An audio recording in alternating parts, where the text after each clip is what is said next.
3월 16일 정치권의 뜨거운 말말말, 강아랑의 정치톡 시작하겠습니다. 오늘 첫 번째 정치톡은 2차는 오므라이스입니다. 한일 정상회담을 위해 오늘 일본을 방문한 윤 대통령과 기시다 총리가 먹게 될 만찬 메뉴를 두고 때 아닌 논란이 일고 있는데요. 일본 요미우리 신문은 윤 대통령과 기시다 총리가 긴자의 노포 두 곳에서 연이어 만찬을 할 것이라고 보도를 하면서 특히 두 번째 만찬 장소인 렌가테이는 1895년 창업을 한 곳으로 일본식 경양식이 탄생한 식당으로도 유명한데요. 오므라이스를 좋아하는 윤 대통령의 취향을 반영해서 선택했다고 설명했습니다. 이를 두고 야당이 비판하고 나섰습니다. 엄청나게 불균형한 외교 관례상 찾아볼 수 없는 거의 뭐 항복선언이나 다름없는 것을 발표를 하고 일본을 간 건데 거기에 대한 일본의 화답은 현재 명시적으로 없는 것 아닙니까? 그러면서 나오는 것은 밥을 하루에 2번 같이 먹는다. 그러니까 가장 비싼 밥값, 일본에 밥 먹으러 갔나요? 1895년에 문을 열었다라고 하는데 우리 국모 민비가 시해되던 해인데 128년 전 1895년 명성황후를 시해한 불미사변이 있었고 일본의 조선에서의 지휘권을 확보한 시모노세키 조약도 있었습니다. 128년 된 오므라이스 집에 가서 너무 오므라이스에 취해 있지 않기 바랍니다.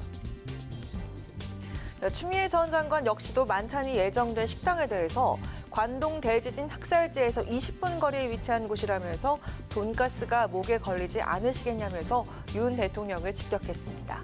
그렇다면 일본 정부가 과거엔 어떤 음식들을 정상들에게 대접했을까요?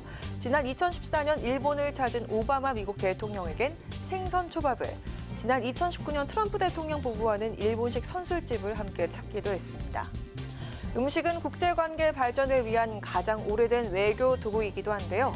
오므라이스는 19세기 말 물밀듯이 밀려드는 서양 음식을 일본인 자신들만의 방식으로 현지화한 메뉴로서 일본이 서양의 문명을 친근하게 받아들이는 문화적 가교 역할도 했습니다. 신뢰관계를 회복을 하고 새로운 시대의 미래로 가기 위한 한일 양국 간의 정상에 만나는 것가 상당한 의미가 있다고 보고요. 엄중한 회담인데도 정부는 대통령의 만찬 메뉴나 홍보하고 있습니다. 이번 한일 정상회담은 대일 구력 외교를 정상화시킬 마지막 기회입니다. 이처럼 12년 만에 한일 정상회담을 두고 정반대 목소리를 내고 있는 여야. 일본식을 극진히 대접하는 일본 특유의 외교 전략. 오므라이스 2차 만찬이 이번 정상회담에서 과연 어떤 효과를 가져올까요? 이어서 두 번째 정치톡은 개딸도 아미처럼입니다. 옛날 BTS가요, 아미하고 관계해서 아미도 비슷한 어떤 공격적이고 적대적인 그런 팬클럽이었습니다. 근데 BTS가 상당히 오랫동안 노력을 하면서 아미와 소통하면서 지금은 아주 글로벌 모범 사례가 됐어요. 이재명 대표도 BTS처럼 그 팬덤을 그게 가능해요. 이재명 대표 강성 지지자들인 이른바 개딸들의 다소 지나친 공격성을 두고 아미에 빗대서 말한 김종민 의원. 그러니까 개딸들도 노력하면 아미처럼 될 수 있다는 건데요.